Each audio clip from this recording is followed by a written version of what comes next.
Russia Ukraine വാറിൻ്റെ pitch മാറുന്നു. അതായത് American president Donald Trump complete U turn ആയി.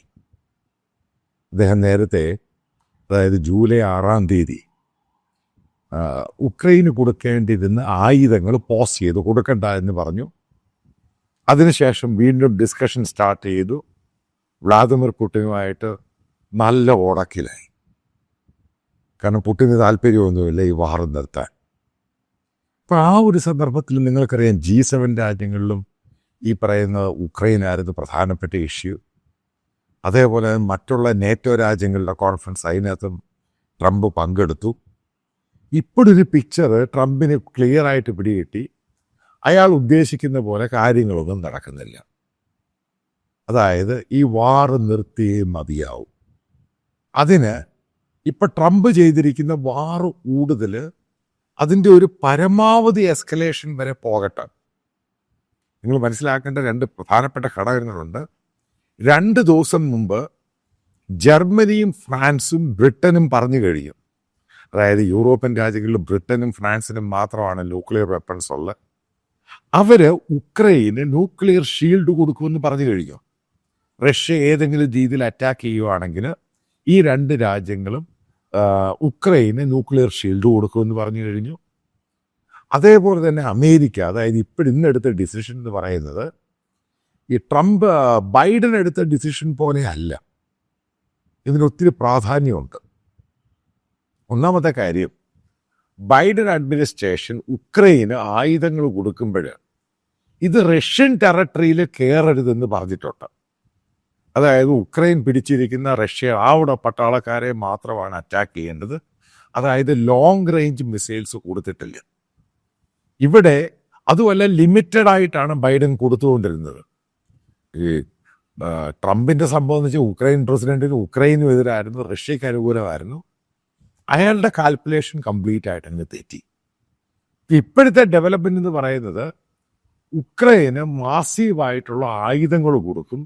അതിൻ്റെ പണം യൂറോപ്യൻ രാജ്യങ്ങൾ അമേരിക്കയ്ക്ക് നേരിട്ട് കൊടുക്കും. അതായത് കടമില്ല, കാരണം ഉക്രൈനിൽ ഇത്രയും പണമില്ല കൊടുക്കാൻ.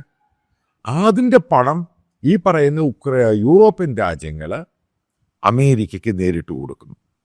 ആയുധങ്ങൾ എത്രമാത്രം ഉക്രൈൻ ആവശ്യമുണ്ട്, പാട്രിയോട്ട് മിസൈൽ ആണെങ്കിലും ലോങ് റേഞ്ച് മിസൈൽ ആണെങ്കിലും F-16 നിന്നും ഫയർ ചെയ്യാൻ പറ്റിയ ഏകദേശം 300 മൈൽ 200 മൈലും ദീർഘദൂരമായിട്ടുള്ള മിസൈലുകൾ ഉൾപ്പെടെ കൊടുക്കുക. അതായത് റഷ്യയാണ് ടാർഗറ്റ് ചെയ്യുന്നത്.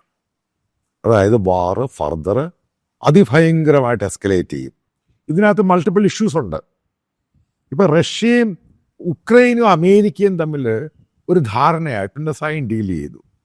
കാരണം മിനറൽസ് ആണെങ്കിൽ ആ സംഭവങ്ങളല്ല, അത് റഷ്യ ക്യാപ്ചർ ചെയ്തു. അത് ക്യാപ്ചർ ചെയ്ത് റഷ്യയുടെ നിന്ന് തിരിച്ചു കിട്ടിയാൽ മാത്രമേ അവിടെ അമേരിക്കയ്ക്ക് പരിപാടികൾ തുടങ്ങാൻ സാധിക്കൂ. നമ്പർ 1. നമ്പർ 2, അമേരിക്കയ്ക്ക് പണം വേണം. പക്ക ബിസിനസ്സാണ്. ഉക്രൈൻ്റെ പണമില്ല.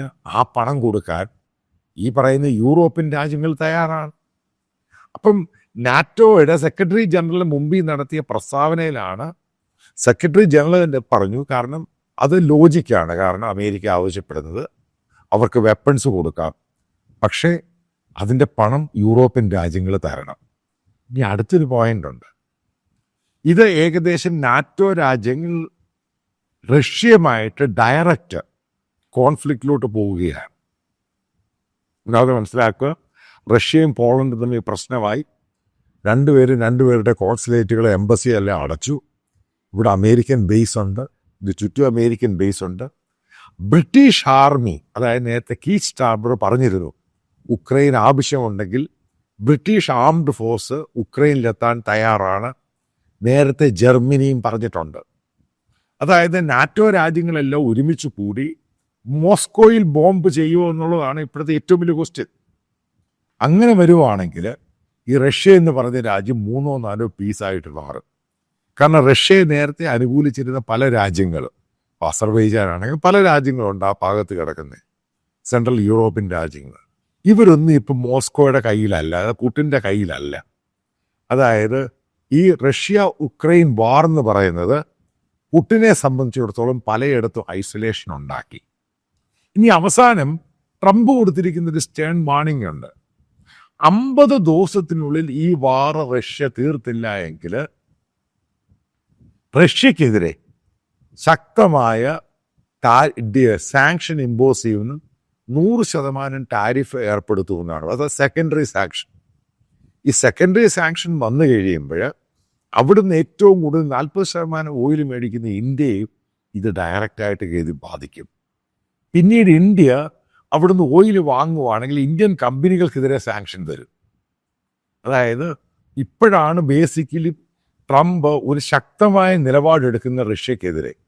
അപ്പോൾ അങ്ങനൊരു മാറ്റം റഷ്യക്കെതിരെ എടുക്കുകയും ഈ പറയുന്ന നാറ്റോ രാജ്യങ്ങൾ ഒരുമിച്ച് നിന്ന് അമേരിക്കയുടെ കൂടെ നിന്ന് ഉക്രൈന് വേണ്ടി റഷ്യക്കെതിരെ അറ്റാക്കിങ് ചെയ്ത് കഴിഞ്ഞാൽ ഈ പുട്ടിന് പിടിച്ചു നിൽക്കാൻ സാധിക്കത്തൊന്നുമില്ല. കാരണം ഒന്നാമത് തകർന്ന് തരിപ്പണമായ രാജ്യം, ഈ പറയുന്ന പോലെ അവരുടെ പട്ടാളമാണെങ്കിൽ അവർക്ക് ആളുകളില്ല, നോർത്ത് കൊറിയയുടെ ഒക്കെ സപ്പോർട്ട് കൊണ്ടാണ് അവർ പിടിച്ചു നിൽക്കുന്നത്. ഫർദർ എത്ര ദിവസം പോകാൻ സാധിക്കും? ചിലപ്പോൾ ഇതോടുകൂടി പുട്ടിൻ എന്ന് പറയുന്ന വ്ളാദിമിർ പുടിൻ അവസാന ഡേയ്സ് എണ്ണപ്പെടാൻ പോകുന്ന രീതിയിലാണ് കാര്യങ്ങളുടെ പോക്ക്.